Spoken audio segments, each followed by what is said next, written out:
2019, Mr. Johnson spent about 175 million naira to acquire a property, and recently he got a notice that this property is standing on the right of way of the ongoing Lagos to Calabar coastal road.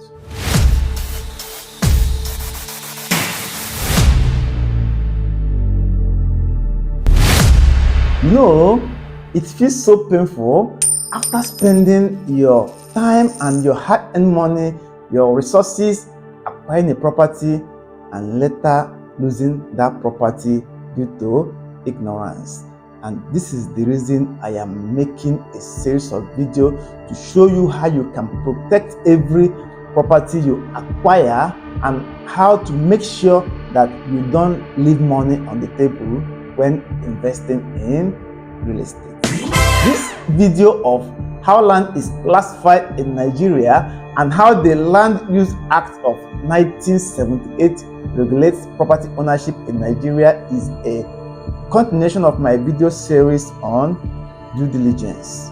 If you are yet to see those videos, it's important that you create time and see them because the value they contain is timeless. And if you are yet to subscribe to this channel, please, I want to plead with you to subscribe, because this channel will save you money, it will make you money, and it will also make sure that you don't leave money on the table when investing in real estate. Yes, that's what the knowledge you get from this channel will do for you.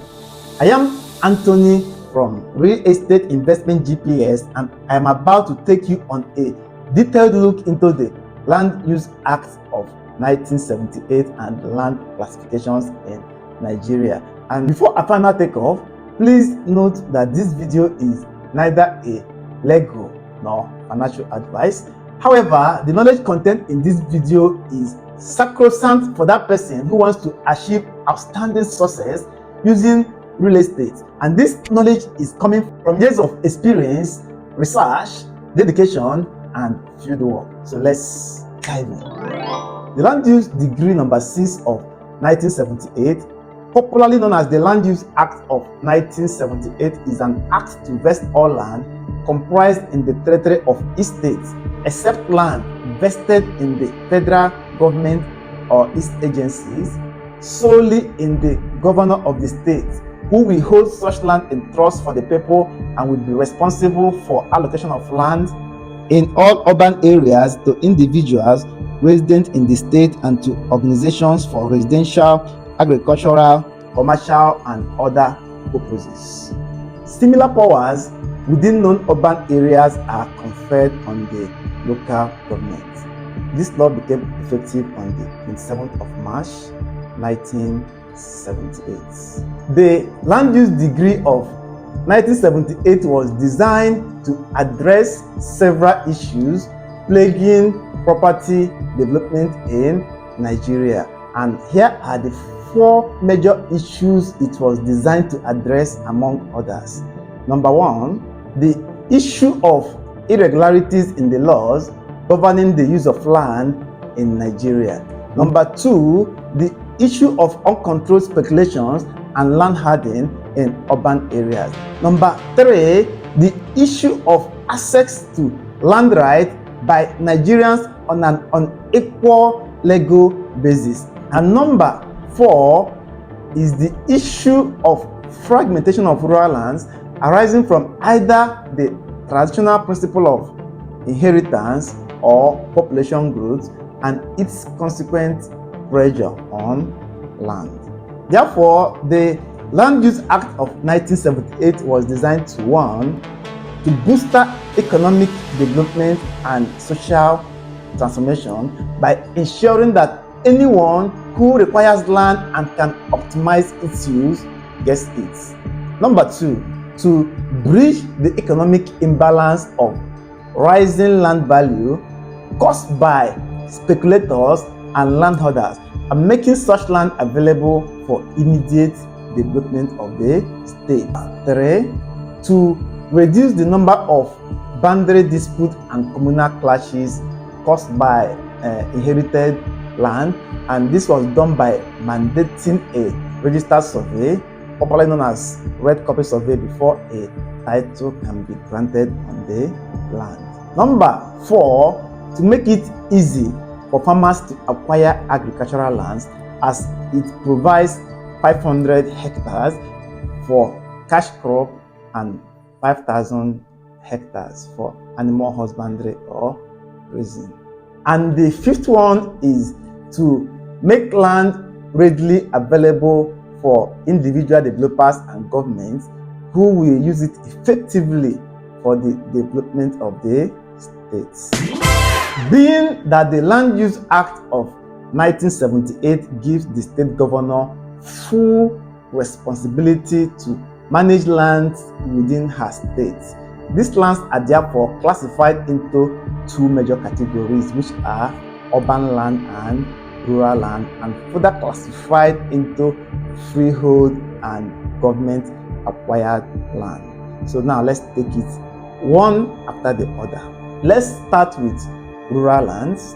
Rural land refers to lands outside cities and towns that are typically characterized by agricultural, natural, and undeveloped landscapes, and these lands are always used for activities like farming, ranching, forestry, conservation, etc., and may have lower population densities compared to urban lands.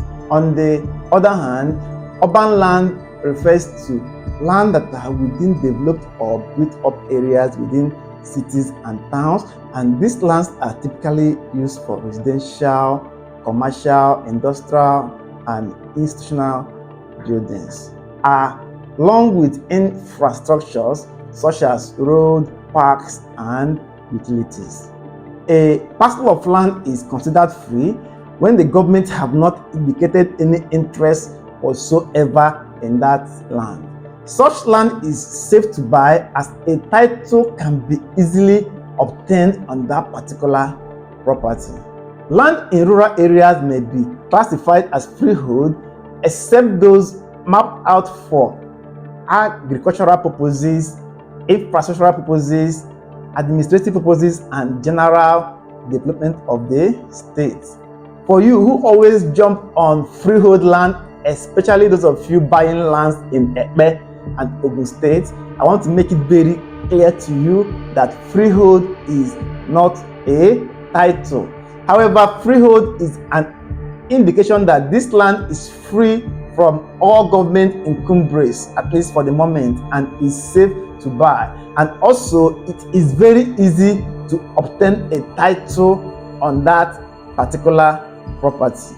And until a title is obtained on that property, the government may have the right to reclaim this property in the cases of overriding government interest. And this is the reason we recommend that anyone who purchases a freehold land should do everything possible to perfect the title immediately. Obtaining a title for this property will make you eligible for compensation, prevention that particular area falls into any type of overriding state project in the future. 2 examples of overriding public interests are the ongoing Lagos to Calabar Coastal Road and the proposed Lekki International Airport. These 2 projects are going to affect investors in contrasting ways, one detrimental and one beneficial. Well, that will be a topic for another day. Now, the second is government acquired land or lands under government acquisition. There are 2 major types of acquisition, which are government committed acquisition and general or global acquisition. A piece of land is said to be under government committed acquisition when the government has indicated a particular interest on that particular piece of land. That is to say that the government has already declared a plan or a project for that particular piece of land. Such land is said to be under committed acquisition and can never be released to the public for any reason. Therefore, if you buy any such land, my dear, just know that it will be impossible for you to obtain a title on that property, and therefore you will only be occupying this property until the government decide they want to make use of it. You could be lucky to enjoy the property for even 50 years, 40 years, 30 years, and you could also be unlucky to use such land for just 6 months or maybe maximum 2 years or 3 years, and government begins to demolish because they want to make use of that land. This is the reason you need to see all the videos on this due diligence playlist before making your next real estate investment decisions. Please, if you've watched this video to this point, please tap that like button and the subscription button so that you don't miss out on subsequent videos. The next one are lands under global or general acquisition. And a land under global or general acquisition can later be confirmed, committed, or free. This land can be confirmed free by a process known as excision. Excision simply means taking a part out of a whole. Like you can recall that the Land Use Act of 1978 put the land in the state under the management of the state government, and the same right is also given in rural areas to local government. Now, this land that has been conferred to the authority of the state government can be made free to the general public through a process known as excision, which is taking a part of the land out of the whole land and giving it back to the original owners so that they can now use that land as they fit, which means that they can choose to develop or to resell those properties. Simply put, an excised land is a portion of land that has been given back to the indigenous owners who were the original owners of the land before the government acquired it. Such land is now very safe to buy, as it is very easy to perfect documents on such transactions. Please don't forget to drop your questions, your comments, your contributions in the comment section. I'm looking forward to have an interaction with you. My WhatsApp number is also displayed somewhere on the screen.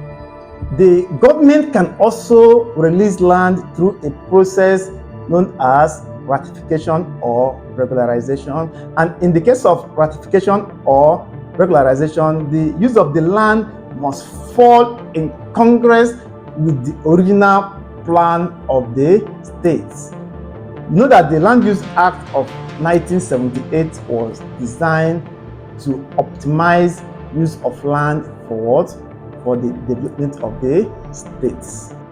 Please, if you are getting value, please like this video, drop a comment and share this video to your teammates, people that matters to you, people you want to add value to. And please don't forget to subscribe. On our next video, we will be discussing excision in details and other titles and documents that protect your real estate investments. Have you ever thought about partnering with me to catalyze your real estate investment goals and your dreams of financial freedom? My name is Anthony from Real Estate Investment GPS, your sure guide to the right real estate investment decisions. I also help you manage your portfolios, your properties for maximum cash flow and proper maintenance. Here is my special due diligence checklist just for you. Enjoy it, and please don't forget to subscribe.